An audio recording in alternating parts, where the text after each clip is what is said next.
Mon Seigneur et mon Dieu, je crois fermement que tu es ici, que tu me vois, que tu m'entends. Je t'adore avec profonde révérence. Je te demande le pardon de mes péchés et la grâce de faire avec profit ce moment de prière. Ma Mère Immaculée, Saint Joseph, mon Père et Seigneur, mon ange gardien, intercédez pour moi. Nous poursuivons la préparation du 19 mars avec le cycle des joies et des douleurs de Saint Joseph. Aujourd'hui, 3e jour, c'est la circoncision et l'imposition du nom de Jésus. Alors, je dois avouer que quand j'ai vu ces thèmes, je me suis dit que j'allais plutôt mettre l'accent sur l'imposition du nom de Jésus. Parce qu'il faut reconnaître que, de prime abord, la circoncision, c'est peut-être pas le plus inspirant des mystères de la vie de Jésus. Voltaire et d'autres s'en sont moqués. Ils se sont moqués des pseudo-reliques du Saint Prépuce. Il paraît qu'au Moyen-Âge, il y a eu jusqu'à 14 de ces reliques en Europe, mais heureusement, semble-t-il, elles n'ont jamais eu beaucoup de succès. Cela étant, il y a beaucoup de représentations de cet événement de la vie de Jésus dans l'art chrétien. Et puis surtout, si saint Luc, guidé par le Saint-Esprit, nous en parle, c'est qu'il y a une raison. Voilà ce qu'il dit. « Quand fut arrivé le 8e jour, celui de la circoncision, l'enfant reçut le nom de Jésus, le nom que l'ange lui avait donné avant sa conception. Et donc Joseph accomplit son rôle de père. Il marque son fils du signe de l'alliance et il lui impose son nom. Pour toi et moi, c'est peut-être un rite un peu mystérieux, mais pour le juif, la circoncision, c'est le signe de l'alliance avec Dieu, un signe que Dieu lui-même a indiqué à Abraham dans la Genèse. D'ailleurs, en hébreu, le rite s'appelle l'alliance de la circoncision. Et le père du nouveau-né le réalise et dit cette belle bénédiction « Béni soit Yahvé, le Seigneur, il a sanctifié son bien-aimé dès le sein de sa mère et a gravé sa loi dans notre chair. Il marque ses fils du signe de l'alliance pour leur communiquer les bénédictions d'Abraham, notre Père. » Alors, c'est une des 7 douleurs de Joseph parce qu'il doit verser les premières gouttes du sang de Jésus. Et il en souffre. Mais il assume ses responsabilités de père, il n'hésite pas. C'est l'exemple qu'il donne constamment dans l'Évangile et qui nous aide à assumer nos propres responsabilités. Chez Joseph, on ne trouve pas de protestation d'indignité ou d'auto-apitoiement. Et ça, c'est un très bel exemple pour toi et moi.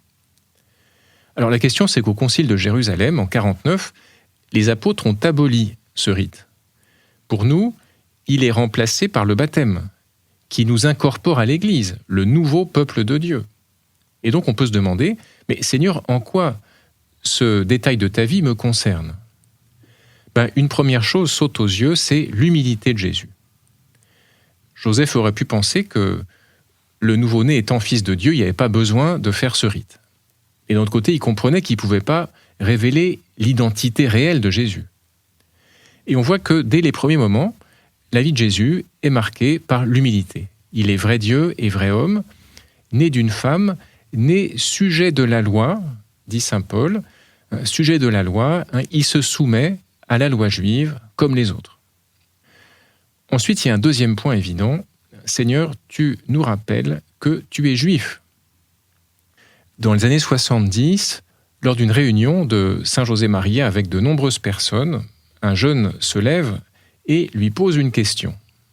Et donc il commence en disant « Père, je suis juif ».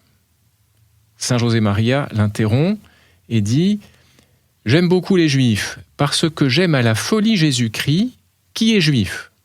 Je ne dis pas qui était, mais qui est. Le Christ est toujours vivant et il est juif, comme toi. Et le deuxième amour de ma vie est une juive, Marie très sainte, mère de Jésus-Christ. Je te regarde donc avec affection. Vas-y, continue. » Et là, le jeune reprend, « Père, je crois que vous avez déjà répondu à ma question. » Et il se rassied. En fait, c'est filmé et on voit les gens qui applaudissent. Seigneur, ton appartenance au peuple choisi, ce n'est pas un petit détail sans importance. Si on l'oublie, l'Évangile devient incompréhensible. Et donc, ce point nous aide aussi à avoir une affection réelle pour nos frères aînés dans la foi, ceux à qui Dieu a parlé en premier, comme dit la liturgie du Vendredi Saint, qui ajoute d'ailleurs qu'il progresse dans l'amour de ton nom et la fidélité à son alliance. Finalement, Seigneur, qu'il te découvre aussi, comme nous. Ensuite, voir ton appartenance au peuple choisi, ça peut m'aider à sentir avec plus de force ma propre appartenance à l'Église, le nouveau peuple de Dieu. Est-ce que je me sens pleinement fils ou fille de ma mère l'Église? Ça suppose des choses très concrètes. L'unité réelle avec mes frères et sœurs, l'affection et la prière pour le Saint-Père, l'accueil des enseignements de l'Église et bien d'autres choses encore. Et puis, peut-être un dernier point, saint Paul a donné son sens profond à la circoncision de Jésus dans sa lettre aux Colossiens. Voilà ce qu'on peut lire. En lui, donc en Jésus, vous avez reçu une circoncision qui n'est pas celle que pratiquent les hommes, mais celle qui réalise l'entier dépouillement de votre corps de chair. Telle est la circoncision qui vient du Christ. Dans le baptême, vous avez été mis au tombeau avec lui et vous êtes ressuscité avec lui par la foi en la force de Dieu qu'il a ressuscité d'entre les morts. Alors, nous sommes baptisés dans la mort et la résurrection de Jésus. Et finalement, cet événement de la vie de Jésus, la circoncision, nous aide à nous sentir plus unis à lui.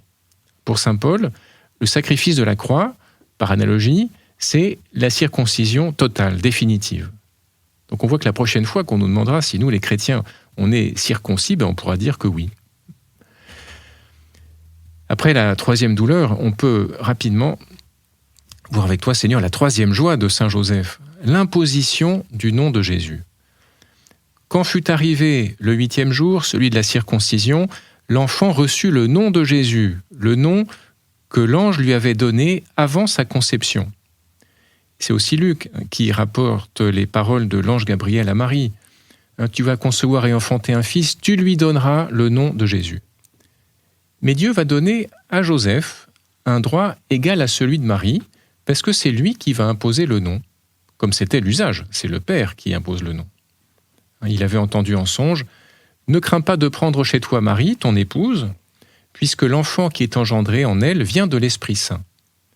Elle enfantera un fils, et tu lui donneras le nom de Jésus, c'est-à-dire le Seigneur sauve, car c'est lui qui sauvera son peuple de ses péchés. » Et puis plus loin, quand Joseph se réveilla, il fit ce que l'ange lui avait prescrit, il prit chez lui son épouse, il ne s'unit pas à elle jusqu'à ce qu'elle enfante un fils auquel il donna le nom de Jésus. Même pour nous, à chaque naissance, l'annonce du prénom, c'est un grand moment pour la famille et les amis. Les jeunes parents ont passé des heures à faire leur choix. Ils ont tellement réfléchi que parfois le résultat est complètement surréaliste. Mais ça serait pas prudent de donner des exemples ici. Dans le cas présent, c'est Dieu lui-même qui choisit le nom, un nom qui exprime exactement la mission de Jésus. Le Seigneur sauve. Et c'est ce nom qui sera écrit un jour sur un petit écriteau en haut de la croix. Celui-ci est Jésus, le roi des Juifs. C'est pour ça que saint Paul écrit « Dieu l'a exalté, il l'a doté du nom qui est au-dessus de tout nom, afin qu'au nom de Jésus, tout genou fléchisse au ciel, sur terre et aux enfers, et que toute langue proclame « Jésus-Christ est Seigneur, à la gloire de Dieu le Père ». Pour les Juifs, le nom donne vraiment l'identité de la personne. Tu t'appelleras Jésus, ça veut dire tu seras le sauveur du monde. C'est au nom de Jésus que les apôtres vont guérir les malades, chasser les démons. C'est par ce nom que l'Église administre les sacrements, donne sa bénédiction. Quand vous me demanderez quelque chose en mon nom, moi je le ferai. Seigneur, que nous sachions te prier avec ce nom merveilleux. Quelques lignes de saint Bernard pour conclure. Le nom de Jésus n'est pas seulement lumière, il est encore nourriture. N'en êtes-vous pas tout réconforté chaque fois que vous y pensez?